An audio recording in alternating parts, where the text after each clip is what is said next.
So, hi everyone to this new lecture on scheduling. This is actually one of my favorite lectures and one of my favorite topics. It's quite dear to my heart, if I may say. This is basically work that I work with on a daily basis, and I think it's very exciting. Let me start by actually telling you that we have actually started most of the basic building blocks that you would need to build your own operating system.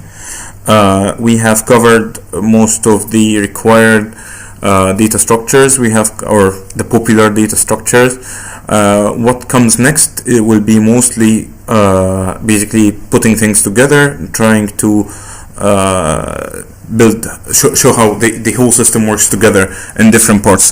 There will be, of course, new stuff every lecture, but that's another thing. So why is scheduling important, and why do I think everyone should care about how scheduling is done? Suppose that you go to a supermarket and you stand and you look at the different queues to basically pick where to stand in order to pay your stuff. So if you don't have one of these fancy machines, then you will have to stand in a queue, and you'll have to take a decision on which queue you're going to stand in, and that queue can be basically very long or very short, and you might make your decision based on the length of the queue. But this is not the whole story, because you might have a queue that has just one person in front of you, and that person has just bought half of what ICA has, so he has like 10,000 items or something, and you definitely do not want to stand in that queue. But you might make the decision based on just some very superficial looks of how the queue looks like, and just go and stand there and get stuck. So this is why scheduling is important. I mean, it can save you time. And if you look at if you start working for one of the larger companies, if you become a CEO, or if you even do not work for one of the larger companies, you just have a family, then time is actually money, or simply a cost for you. So that performance of you basically being served fast, if you spend half an hour just standing in that line doing absolutely nothing, it's half an hour from your life. Well, you're going to die anyway, and then that's half an hour from whatever time you have on Earth, right? So you're paying in some sense. And one thing to note also is that you might try to solve the optimization problem by basically going through each queue in the supermarket, looking at everyone's shopping cart, counting the number of items that person has. And if you have in a larger ICA or in a larger Coop, for example, if you're at Coop Forum and there are like maybe 15-20 people paying at the same time, each one having on average 20 items, then you will have to count for 100 items, and you will have to start thinking about, okay, how long does it take to, for example, for the cashier to weigh apples and see the weight. And I mean, you will reach eventually an optimal solution, and that will be basically, okay, I should stand in that queue, but by the time you reach that solution, you would have already basically gone, the whole state of the system would have changed, so people will have come, and then basically your solution is completely useless, because although you know that you should have stood in that queue, but that queue has just gotten 3 new customers, and now you need to redo everything to solve the optimization problem.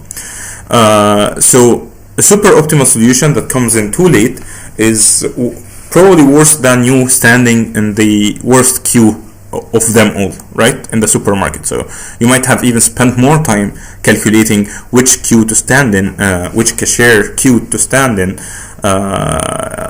versus the time, I mean, more than the time you would have if you stood in the worst queue. So in that sense, you have to always think that this is a very important thing. And as we have discussed in one of the lectures, performance can be measured in different ways. One of them is response time or delay, basically, and that's basically the user perceived time until his task is done, and that would include everything from the time that the user sends a request till the time he basically leaves. And if you have seen, there was an animation movie which I can't remember. This Zootopia. Yes, Zootopia. If you have seen Zootopia, there were sloths standing, like basically serving people, right? And your response time will include the response time of interacting with the sloth. So if you basically go on the in a supermarket where sloth is your cashier, well, that will add to your overall experience, right? It will be that slow. Okay, so response time is everything, including your queuing time and the time that the sloth takes to serve you. Then there's predictability, which is basically you want, as a supermarket manager, you basically want low variance in response time for everyone, right? So if you have a customer, if you have 100 customers who buy 20 items, you want to basically have cashiers, people working in your supermarket, who will serve these 20 customers with almost equal time. I mean, it can be a few seconds more or a few seconds less, but the huge variability is really bad. So because it also adds to the experience of some of your customers. You don't want your customers, if you have 100 of them, you do not want to lose 5 of them because you have a really slow cashier, for example.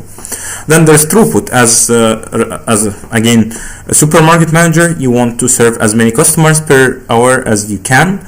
And if you have, suppose that you have an infinite number of customers coming in, and they will, I mean, your limits would be basically the time when you start in the morning and the time when you close at the evening or at night. Okay, so this is your limit. So you want to serve as many customers as you can during that period, because that's basically the amount of profit that you're going to make. There is the scheduling overhead, and that's basically if you have if there's a time between two customers in your supermarket, if there's a long time, because your cashier basically drinks and goes to the toilet every time your customer is done.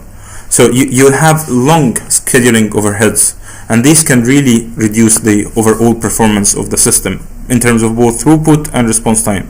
So you might want to measure that. Then there's fairness, which is basically you want all customers to feel that they have been treated fairly. And that's a really hard thing to define.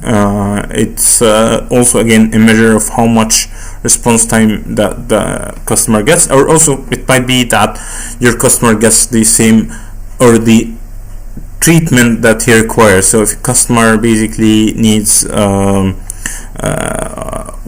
needs to buy milk, he should be able to buy milk and pay for it, and if a customer needs to buy apples, then he should be able to buy the apples and pay for it also without really losing anything.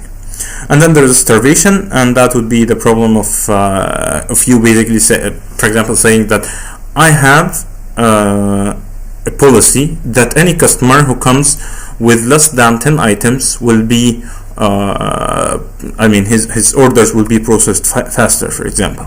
So suppose you go to a restaurant that basically has a policy that says that if you order one thing, we bring it to you in 5 minutes, but if you order 10 things at the restaurant, then you will have to wait because we have to serve the people who order one thing and basically in 5 minutes time. And that would basically mean that you might, if there are an infinite number of people who order things that take 5 minutes to prepare, then you as a customer who orders 10 things will just starve because you will not be able to eat.